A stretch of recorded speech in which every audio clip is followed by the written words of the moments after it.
She had a reason for thinking that. She explained it on the show. I didn't buy exactly what those guys were saying, and she didn't buy exactly what they were saying. What's going on, you guys? Today we have Ana Kasparian admitting that she was wrong, saying that Project 2025 was not going to happen. We have the Vanguard calling out Ana Kasparian. Let's get into it. How the Heritage Foundation agenda was developed in the first place and the timing of how they developed it is also really important. And guys, I'm not telling you this because I'm trying to defend Donald Trump. I'm telling you this because I don't want people living in fear because Democrats are attributing something that Trump didn't write to Donald Trump. So with that in mind, take a look. Again, no one said Donald Trump wrote Project 2025. I'm sorry, but literally no one said that. Everyone agrees that Donald Trump is a total fucking idiot who's too stupid to write something like Project 2025. That's the whole reason why it's so scary. Because he's a vessel. He's just a fucking vessel for corporate America so they can finish the Reagan Revolution, right? So they can get everything they ever wanted in their most wild anarcho-capitalist dreams out of him. Because again, he's too fucking lazy and stupid and belligerent to actually be a president himself. And do you know what I think is deeply vile about the tone that the Young Turks is taking? And people ask us, why do you guys cover this like flies on shit? And I'm like, it's because of moments like this that really make me fucking insane.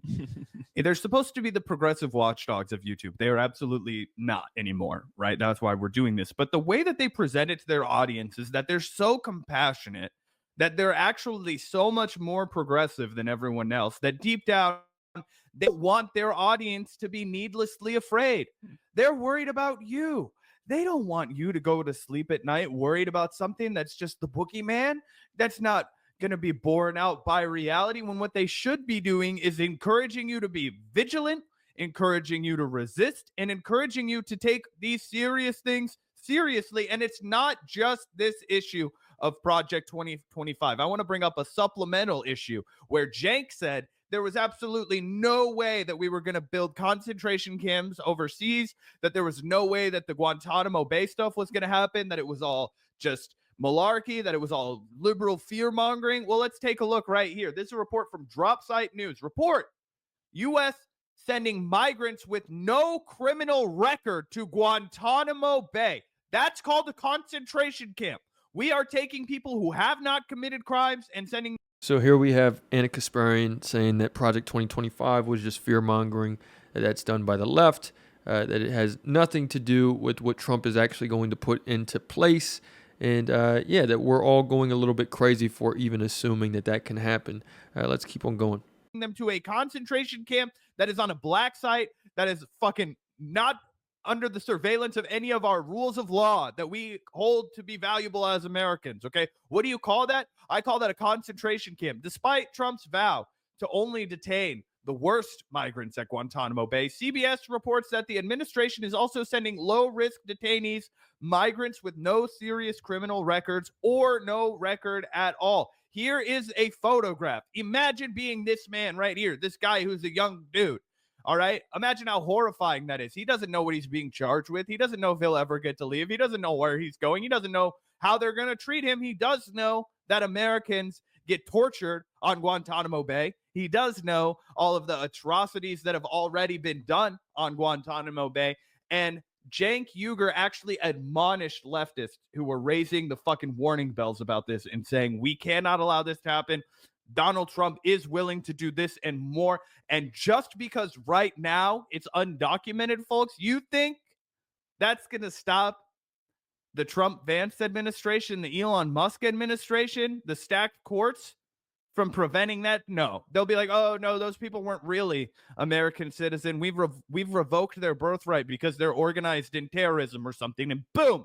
Now those people who were Americans have lost their rights too. And that's a slippery slope, man, because the thing about rights is you're not supposed to fucking take them from people. Yeah, 100%, 100%. And again, I showed you guys this a second ago, but I think that it's 100% true. Like I mentioned, this comment where somebody says, you really were complicit. What do you have to say now to Ana Kasparian. They totally red-pilled their audience, guys. They gave permission to all these former progressives and liberals in their audience who at one point really did take this threat seriously. They basically said, oh, it's actually not that big of a deal. You know, don't fall for all this fear-mongering. Even though we were the ones to push the bullshit story that was Russiagate last time, now we're going to tell you not to take the actual threats of Donald Trump seriously. Make sure you guys like and subscribe for more content like this. This time around, because the left was mean to us on Twitter or something, bunch of stupid reasons. But, you know, got to give a little ounce of credit where it's due. At least Ana Kasparian has had the decency on a recent TYT live stream to come out here and admit that she got that one wrong. So you ready to take a look at this, Zach? Pretty satisfying to see. 100%. All right, back on TYT, Cenk and Anna with you guys. More news. So I just want to address something. I was wrong about Project 2025. MAGA hates Project 2025, and I thought that Donald Trump actually cared about his base.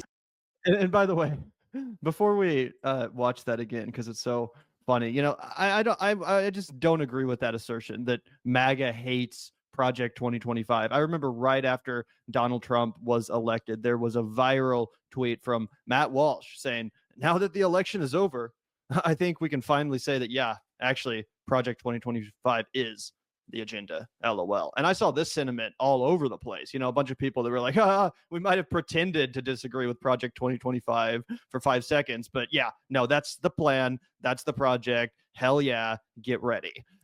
Again, Matt Walsh is a MAGA conservative. I don't know what this distinction she's drawing is, but that seemed pretty indicative of the response to me. Yeah, and also pretty crazy to be like, oh, JD Vance isn't MAGA, as we mentioned earlier. Here's an article where you can read 5 key excerpts from JD Vance's foreword to Project 2025 Leaders book. Okay, MAGA does love Project 2025. Elon Musk is probably the most MAGA Doge-coded guy on planet Earth. He came in and did exactly what Project 2025 was discussing. Like, I don't know if you guys think that Project 2025 is like amorphous. We wake up in the last stage of the Third Reich. Okay, but that wasn't what we were talking about. We were talking about the slow erosion of civil liberties that will continue to accelerate over time exponentially, and we want to nip them in the bud as early as possible. Okay, and guess what? That's all been borne out into reality. Yeah, and just the incredible. So there we have it. You know, we have Ana Kasparian wanting to downplay what she had said. She's not really even going to take full accountability. And yeah, I mean, at this point, her and Cenk are just here to soften the blow, to get dunked on, and to provide a face for leftists for the right to see. That's all it is. They're not even a voice for the left at this point. The swift, you know, dismantling of our government, which has not been slow at all. I mean, it's like 2 weeks in, and it's just been a wrecking ball already. So, and it'll only get worse. And that was 100% the plan of Project 2025. Because in his Either way, let's go back just a few seconds so we can hear this again in all of its glory. And also, really quickly, because Chad's bitching. Guys, I meant slow. Like, you think it can get worse from here? You guys think this is it? Yeah. Buckle up. More shit is going to come crumbling the fuck down if we don't mobilize. That's all I was saying. Yeah, 100%. All right, back on TYT, Cenk and Anna with you guys. More news. So I just want to address something. I was wrong about Project 2025. MAGA hates Project 2025, and I thought that Donald Trump actually cared about his base, because in his first term, he seemed to be swayed by his base. He seemed to listen to his base. This time around, not so much. So Russell Vought, as the head of the Office of Management and Budget, and considering what he just did with the Consumer Financial Protection Bureau, makes it abundantly clear to me that they are implementing Project 2025. So I will admit when I'm wrong, I was wrong. I totally predicted incorrectly what would happen with Project 2025. So a couple of people wrote in about it. And first of all, Anna and I had a little bit of a disagreement. And again, like Zach and I also, you know, we've made some predictions that haven't come true. Don't get me wrong. Kamala was going to win. It's not about that. Yeah, like you know, we misjudged. We thought Kamala Harris was going to win. We put a little bit too much faith in our fellow countrymen, apparently. But this was obvious. Like, this was obvious. This is like, you know, like your fucking political commentary card should be revoked if you can't see this one. Agreement about that on the show. So that's what we do on this show. We do honest conversation, and sometimes, a lot of times we agree, sometimes we disagree. So I'm saying me and Anna, me and Anna and many of the other hosts disagree often. right? And that's what you do when you're in a normal conversation. And by the way, And the thing is like, what are they going to do about the fact that now that they're wrong? You know, what they have said is, you know, it's okay to admit whenever you're wrong and to even say things that are wrong.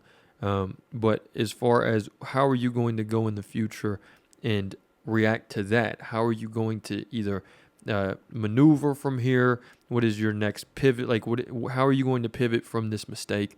What is there to learn from this mistake? And if there's nothing to learn, if they continue to call out the left for quote unquote being crazy, for fear mongering, then they haven't learned anything, and they're going to continue to repeat these same mistakes. But maybe they may be able to grow from this. you know, we do not get entrenched into positions and never get out of them for the sake of ego or anything along those lines.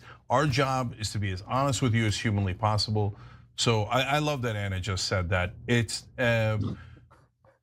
She had a reason for thinking that. She explained it on the show. I didn't buy exactly what those guys were saying, and she didn't buy exactly what they were saying. Right? Bro, it's like Jenks, like, here's the bus. Get in front of it, Ana. I'm throwing you right under the bus, pancake style. As you demonstrated at the beginning of this live stream, I thought Jenk was going to come in with some fiery pushback when she was downplaying Project 2025. But during the clip that they sat next to each other, he basically was like, well, actually, I think you're right. It's going to be this less bad version of Project 2025. Meanwhile, now Ana has the courage, as he's putting it, to come out and say that. And what's he doing? He's pretending like he was right all along because he's a fucking bastard. Right? But she thought there was a chance for the reasons she just stated. So there we have it, you guys. We have Ana Kasparian admitting that she was wrong. You know, it's good that they're admitting it. Curious what their next steps are. Let me know what you guys think in the comments. It's another day in the progressive way.